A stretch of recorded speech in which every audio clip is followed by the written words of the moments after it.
Fala, nação rubro-negra, sou eu, Fabrício Lopes, aqui do nosso canal Resenha Rubro-Negra, trazendo para vocês muitas notícias sobre o Mengão queridão. E olha, muitas notícias boas, tá? Notícias sobre o estádio do Flamengo, notícias sobre jogadores do Flamengo que já se recuperaram e vão ficar à disposição do técnico Felipe Luiz, notícias de jogadores que podem chegar no Mengão queridão em 2025, por exemplo.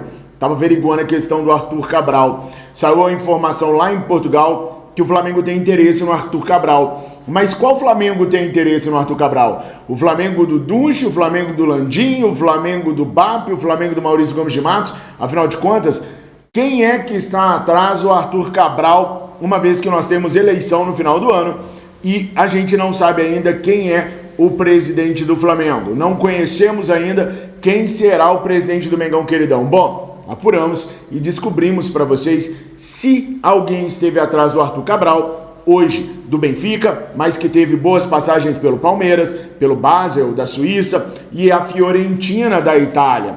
Também quero falar com vocês sobre tudo que está acontecendo no treino. Teve treino hoje, nação. Teve treino do Mengão queridão hoje. Então faz o seguinte, para não esquecer, porque daqui a pouco a gente vai ficar imerso no vídeo, curta, comenta, compartilha e já verifica de uma vez se você é inscrito aqui no nosso canal. Cumpriu essas tarefas? Aí a gente tá livre pra gente poder falar de Mengão queridão e te colocar a par de tudo, valeu? Agora, vocês sabem que aqui no nosso canal a gente gosta sempre de dar uma contrapartida pra vocês. E se tem uma coisa que esquenta a cabeça de todo o povo brasileiro é a falta de dinheiro. Só que você de repente pode ter uma grana aí que você nem sabe que você tem. Por isso é que eu recomendo a vocês sempre usarem os serviços da Mais Ágil. A Mais Ágil é uma empresa especializada na antecipação do seu FGTS. Então o que você tem que fazer? Tem que clicar no link que está aqui na descrição desse vídeo ou no comentário fixado e falar hoje mesmo com um dos atendentes da Mais Ágil. Eles vão verificar para vocês as condições de recuperação do seu FGTS e liberá-lo para vocês no instalar de Thanos. Pá e bola, rapidinho. Se você preferir, você ainda pode ligar no número 55-99212-9983, repetindo, 55-99212-9983 e falar com um dos atendentes da Mais Ágil. Há 3 anos, nós e a Mais Ágil andamos de mãos dadas. Sabe por quê? Porque todo o feedback de quem usou a Mais Ágil através dos nossos canais foi sempre muito positivo. Então, na Mais Ágil, a gente confia, por isso a gente recomenda. Clica nos links que estão aqui na descrição e no comentário fixado. Nação, hoje teve treino do Mengão. A vida vai voltando ao normal dentro do Clube de Regatas do Flamengo, se é que isso é possível. Depois de ganhar a quinta Copa do Brasil, o Mengão se viu aí com problemas com Gabriel Barbosa, o Gabigol. Mas calma, prometo que nesse vídeo aqui eu não falarei do Gabigol, até porque já falei muito no vídeo da manhã, hoje na live do meio-dia, que foi sensacional. Eu amo fazer lives com vocês, é sempre muito bom. A gente já falou mais ainda de Gabriel, expurgamos tudo que tínhamos sobre o Gabigol ali, colocamos tudo que a gente tinha para colocar, falamos até de Paul Pogba. Vocês não estiveram lá na live, não? Então depois dá um pulinho lá na live, dá uma olhadinha que a gente falou sobre Paul Pogba, falamos sobre o Matteo Pellegrino, trouxe números do Matteo Pellegrino para vocês poderem conhecer, jovem revelação argentina. Falei do Roberto Firmino, trouxe números do Roberto Firmino. Também a gente debateu bastante sobre esses dois atletas e sobre outros atletas também. Então, se você não assistiu o nosso Jornal do Meio-Dia, termina esse vídeo aqui, dá um pulinho lá no Central do Fla, se inscreve lá e assista ao jornal, que foi um bate-papo muito legal, muito bacana e enriquecedor, tanto da minha parte quanto do que eu tentei passar para vocês também, sobre esses jogadores e outros nomes que foram sugeridos durante a live. Mas o fato é que o Mengão está voltando à sua vida, porque na quarta-feira da semana que vem ainda tem Brasileirão. Temos 5 jogos de Campeonato Brasileiro ainda para disputar. O primeiro deles, às 19 horas, na linda Arena Pantanal, no lindo estado de Mato Grosso, onde o Flamengo vai enfrentar o Cuiabá. Aliás, nação, só aqui entre nós, tá? Me pediram para ficar de olho no tal do Pita, centroavante da equipe do Cuiabá. Você, rubro-negro aí do Mato Grosso, que está acostumado a ver o Cuiabá jogar com mais frequência, o Pita é bom jogador mesmo? Serviria para vestir o manto sagrado ou é um Carlinhos do Mato Grosso? Coloca aí para mim nos comentários se você já viu o Pita jogar e se ele realmente é um bom atleta. O fato é que o Pita deve estar em campo contra o Flamengo na próxima quarta-feira, e aí vem as boas notícias do Flamengo hoje. A primeira boa notícia é com relação a Nicolás de la Cruz. Com uma lesão grau 2 na coxa direita, Nicolás de la Cruz já está quase que completamente recuperado. No treino de hoje, pela primeira vez, ele fez o aquecimento com bola junto com os jogadores. Ele ainda não foi para o treino tático. Assim que o Felipe Luiz reuniu a galera no meio de campo para poder começar a distribuir as atividades, De la Cruz se separou do grupo e foi fazer as atividades dele. Mas como hoje ainda é sábado e nós temos domingo, segunda e terça, mais 3 dias de treinamentos, ele pode avançar nos treinos e ficar à disposição do técnico Felipe Luiz para o jogo contra o Cuiabá. A diretoria rubro-negra, especificamente o Conselho de Futebol e o Departamento de Futebol, estão muito próximos agora do departamento médico do clube, e a ordem que foi dada para o Dr. Márcio Tanuri é não liberar mais ninguém se não estiver 100% na ponta dos cascos. O médico Dr. Márcio Tanuri deu uma entrevista recentemente, meio que jogando uma indireta para o técnico Tite sobre os eventos de lesões que vinham acontecendo no Flamengo desde a chegada do treinador. Ele disse que daqui para frente vai se perceber uma melhora dentre as lesões dos atletas rubro-negros, que tem muita coisa que ele não pode falar, mas daqui para frente as pessoas vão reparar em como os atletas ficarão melhores. Ou seja, uma clara indireta para o Tite, que cá para nós nunca soube trabalhar com carga de jogadores, sempre arrebentou com jogadores por onde quer que ele passou, e foi assim no Flamengo também. Então a ideia é só liberar quem está no departamento médico para voltar quando esses estiverem 100%. Luiz Araújo está 100% filé. O que ele está fazendo é reforço muscular, e o que ele está fazendo é melhorando a preparação física dele, porque é importante tanto o reforço quanto a preparação física, porque a lesão que ele sofreu, pelo tempo que ele ficou parado, se ele não estiver bem preparado fisicamente com o reforço muscular, físico e músculo são duas coisas que andam juntos, ele pode vir a ter um outro tipo de lesão, uma lesão causada por aumentar o ritmo diferente depois de ter ficado muito tempo parado, que é o que aconteceu com o Neymar. Então, para evitar esse tipo de situação, o Dr. Márcio Tanuri voltou àquela maneira antiga de trabalhar em 3 etapas. De la Cruz está passando por ela, o Luiz Araújo está na última etapa e com acompanhamento diário. Se o Luiz Araújo continuar evoluindo como está nos treinos, é mais um que vai ficar à disposição do técnico Tite para esse jogo. Tite, meu Deus, sai para lá, Tite! Do técnico Felipe Luiz para esse jogo contra o Cuiabá. São 2 bons reforços. Agora eu pergunto para vocês, se você estivesse administrando o futebol do Flamengo, vendo que o jogador está bem, você utilizaria ele este ano ainda? Ou já ia trabalhando ele para pegar mais pesado durante a pré-temporada, para não correr riscos nenhum de acontecer uma outra lesão, para perdê-lo para o início do ano que vem? Dia 2 de fevereiro nós temos decisão da Supertaça, da Supercopa do Brasil, com o campeão do Campeonato Brasileiro ou vice-colocado, se o Flamengo, por milagre, conseguir bater campeão do Brasileirão. Eu não acredito. Se vocês acreditam, coloca aqui nos comentários, por favor. Mas tem o Mundial de Clubes no ano que vem, tem uma série de compromissos do Flamengo já logo no comecinho do ano, porque o calendário da CBF foi trazido mais para o começo do ano. Estaduais, por exemplo, já começam na segunda semana de janeiro. Enfim, como vocês administrariam a situação dos atletas do Mengão? Põe para jogar agora ou espera para fazer a pré-temporada, porque daqui até o final do certame são 5 jogos e o que acontecer está de bom tamanho. Já fomos campeão mesmo, né? O que acontecer daqui para frente está de bom tamanho. Comenta que eu quero saber sua opinião, caro amigo rubro-negro, cara amiga rubro-negra. Bom, 2 grandes boas notícias e vem mais uma aí com relação ao estádio. É claro, antes de falar sobre estádio, eu preciso fazer uma ressalva com vocês. Estamos em período de eleições no Flamengo.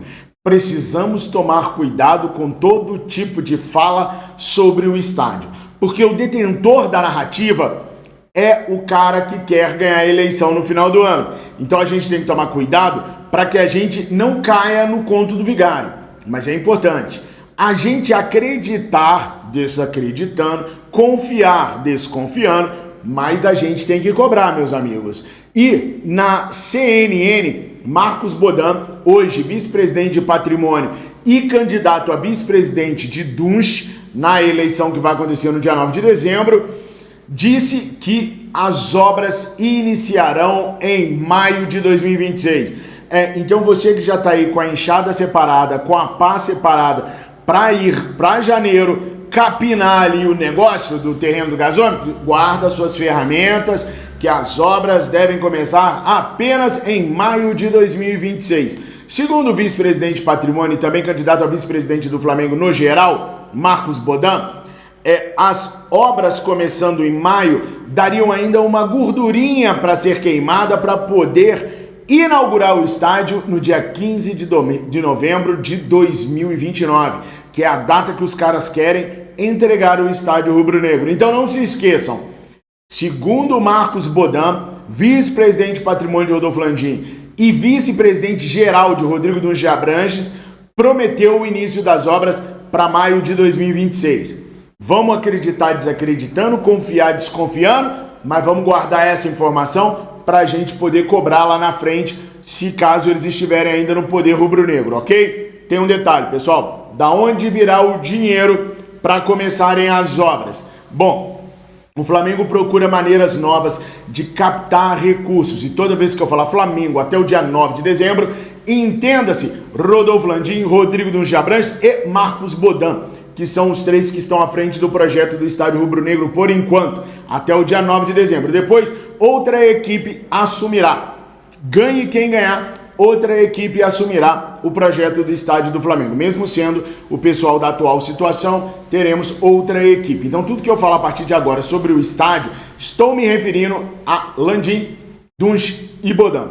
Então, a ideia deles é criarem novas receitas para conseguir angariar dinheiro para poder construir o estádio. O Rodrigo Tostes, que até anteontem, né, maneira de falar, mas até outro dia, era vice-presidente de finanças do Rodolfo Landim, muito aclamado pelo Landim, muito dito pelo Landim que era o mais competente, que era o melhor, enfim, que tinha um relacionamento maravilhoso com o Landim, disse recentemente que a única maneira de se construir o estádio do Flamengo sem comprometer as finanças do clube seria transformar as receitas do Flamengo de 1,3 bilhão por ano em 2 bilhões por ano, sem aumentar os custos. Ou seja, congelando os custos àquilo que a gente tem hoje, cerca de 800 a 1 bilhão de custos, porque tem muito disso, né? Você que está aí do outro lado se pega muito em superávit, valor de superávit, 200 milhões de superávit, 160 de superávit, e valor da receita, 1,3, 1,5, mas você não se lembra que o superávit é o resultado da receita menos a despesa. E nós subimos muito a despesa esse ano. O superávit do ano que vem, de novo, o resultado daquilo que o Flamengo pegou para si, o que entrou de dinheiro para aquilo que o Flamengo tem que pagar, caiu de 260 milhões para 2 milhões de reais apenas. Claro, muito por conta da aquisição do terreno do gasômetro na base do Pix. Então, por isso, a redução. Mas o ano que vem, há a previsão de começar a limpeza do terreno para as obras poderem começar em maio. Ou seja, muitos milhões vão sair por aí também. Quer ver só, gente? Só o projeto, só para fazer o projeto, são mais de 20 milhões de reais. Só para começar o projeto. E o próprio... para desenhar, tá? Para desenhar. E o próprio Rodolfo Landim disse que o projeto ele é mutável o tempo todo. Você faz um projeto, 20 milhões. Aí os caras vão para o terreno, começam a fazer estudos, acha o primeiro problema. Tem que refazer o projeto, mais uns 5, 6 milhões ali. Aí começa de novo a trabalhar, acha mais um empecilho, tem que acertar. Mais 2, 3 milhões ali. Então só de projeto já é uma grana preta, antes de colocar o primeiro tijolo. O Landim está prometendo vender cadeiras, vender name rights, vender isso, vender aquilo. Só que, gente, quando a gente começa a antecipar a receita, nunca bate bom lá na frente. Por quê? Porque toda a grana que a gente poderia arrecadar com o estádio para que ele sirva ao seu real propósito, que é potencializar a parte competitiva do Flamengo, já vai ter sido gasta na construção do próprio estádio. Ninguém paga bilhões de name right por 20, 30 anos, pagando tudo de uma vezada só. Imagina só, você vai pagar 3 bilhões para ter o name rights por 30 anos. Você não vai pagar 3 bilhões à vista. Você vai pagar parcelado durante os 30 anos. Ah, Fabrício, mas com a garantia dessa receita, o Flamengo pode fazer antecipação no banco. Pode. Se a empresa que comprar o name rights falir ou der alguma zebra, o Flamengo é que tem que assumir a dívida que está lá no banco. Vocês estão entendendo os riscos de se antecipar uma coisa que ainda não aconteceu? Tem muitos. Mas, gente, fato tem que ser dito. Os caras são empresários e são cobrões naquilo que fazem. Então, nesse aspecto, dá para confiar, tanto no Landim, quanto no BAP, quanto no Maurício Gomes de Matos, no Rodrigo Totti. Os caras são cobrões naquilo que eles falam, eles não iriam dar ponto sem nó e nós não deixaríamos eles darem. Porque se tem uma coisa nesse canal aqui que eu aprendi, é não ser sensacionalista e não ser emocionado com coisas verdadeiramente importantes.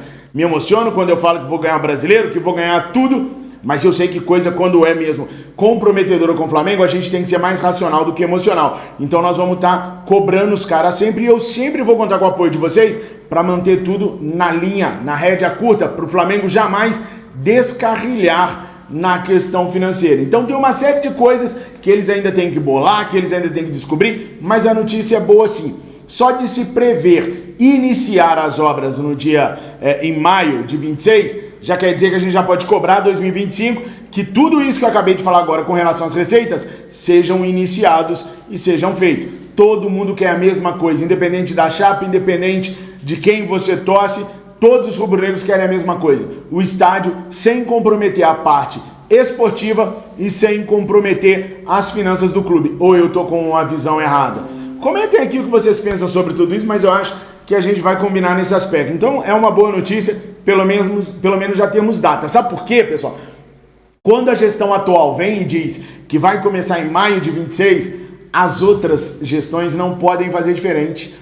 Se assumir o BAP e o BAP falar que vai começar só em 2027, nós podemos perguntar por quê? Por que a outra gestão falou que é em maio e vocês vão só em 2027? A gente tem por que cobrar. Se for o Maurício e o Maurício falar que vai começar em junho do ano que vem, opa, Maurício, por quê? Os caras falaram que tava previsando que você não tá dando pé maior que a perna. Tá sabendo? A gente tem um ponto para poder cobrar. É bom os caras falarem, porque a gente confia, desconfiando, acredita, desacreditando, mas a gente tem por que cobrar. A gente tem um comparativo para poder cobrar. Então guardem essa data e as palavras do Marcos Bodan, tá? Mas a notícia é boa, claro que é boa. Agora, nação, é o seguinte, a imprensa de Portugal começou a dizer que o Flamengo está procurando por Arthur Cabral do Benfica. O Flamengo está procurando um centroavante, gente. O Gabriel dificilmente ficará no Flamengo, só se o Maurício Gomes de Matos ganhar para ter uma reviravolta lá. Do jeito que as coisas estão, o Gabriel deve sair para o Cruzeiro, para o Santos, para onde ele quiser ir. Todo mundo sabe que o Flamengo está procurando um centroavante. Então, todos os clubes vão querer ter aquele centroavante que eles querem valorizar para uma venda com o nome ligado ao Flamengo. Todo empresário vai querer ter o nome do seu centroavante ligado ao Flamengo. Então, vão pipocar notícias de tudo quanto é local do mundo, com tudo quanto é jogador do planeta envolvido com o Flamengo. E o nosso trabalho, meu trabalho, é de checar quem realmente teve algum lastro com o Flamengo em algum momento. E sim, é verdade, Arthur Cabral teve o nome levantado pela atual gestão. E como é que foi o processo? Alguém da atual gestão conversou com o Benfica sobre a situação do Arthur Cabral e descobriu que o Benfica adquiriu o Arthur Cabral junto à Fiorentina por 20 milhões de euros, mais 5 milhões por metas alcançadas. O que acontece hoje? O Arthur Cabral não chegou nas metas e também não vem tendo muitas oportunidades dentro do Benfica. Se tornou uma espécie de decepção para os torcedores do Benfica e também para a gestão do Benfica, que já admite que não vai conseguir vender o jogador pela grana que comprou. Então, lá eles já sabem que vão ter que aceitar uma pedida inferior aos 20 milhões de euros que eles compraram junto à Fiorentina. O Flamengo sabe que vai precisar oferecer de 15 a 17 milhões de euros para tirar o atleta de lá. Daí eu pergunto para você, esse valor é um bom valor pelo Arthur Cabral? Mas peraí, antes de responder, deixa eu te dar alguns dados. O Arthur Cabral é destro brasileiro, tem 26 anos e tem contrato com o Benfica até 2028, o que não deve ser cumprido na sua totalidade. Ele jogou em alguns clubes interessantes, Palmeiras, Basel da Suíça, Ceará aqui no Brasil, Fiorentina e agora no Benfica. Quando ele esteve no Basel, ele fez 106 jogos, isso foi lá atrás, em 2020. Dos 106 jogos, ele marcou 65 gols e teve a melhor média da carreira, 0,61 gols por jogo, e deu 17 assistências. Do Basel para lá, foi só queda livre. Pelo Ceará, ele fez 75 jogos, 29 gols, 0,38 de média. Despencou de 0,61 no Basel para 0,38 no Ceará, com 2 assistências apenas. Do Ceará, ele foi para a Fiorentina. Na Itália, ele fez 64 jogos, marcou 19 gols e viu sua média despencar mais um pouquinho, 0,29. Mas deu 2 assistências a mais do que deu na equipe do Fortaleza, 4. Da Fiorentina, ele teve uma nova chance, no Benfica, de Portugal. Até aqui foram 55 jogos, apenas 12 gols marcados, o que fez a média despencar mais ainda para 0,21 gols por jogo e 4 assistências, mantendo aquilo que ele fez pela Fiorentina. Claro, a gente comparar o Campeonato Brasileiro com o Campeonato Italiano, com o Campeonato Português e com equipes que disputam a Euro e muitas vezes até a Champions, é um pouco cruel com o Arthur, até pelo número de oportunidades que ele vem recebendo nessas equipes também, e tá no futebol nível A. Aqui no Brasil, será que ele conseguiria repetir o feito que ele teve lá na Suíça, com 65 gols em 106 jogos? Vocês agora sim me respondam. 17 milhões de euros. Se o Flamengo barganhar e conseguir 15, é um bom número para ter Arthur Cabral substituindo o Gabriel? Coloque aqui nos comentários. Com uma média de 0,21 gols atualmente, ele é melhor ou não do que o Gabriel Barbosa? Bom, essas foram as principais notícias que eu tinha para trazer para vocês nesse momento. Eu espero que, além de se informado, você tenha se divertido. Se aconteceu isso, curta, comenta, compartilha, dá moral pro careca que vos fala. Tamo juntos! Excelente final de semana, fiquem com Deus. Saudações rubro-negras!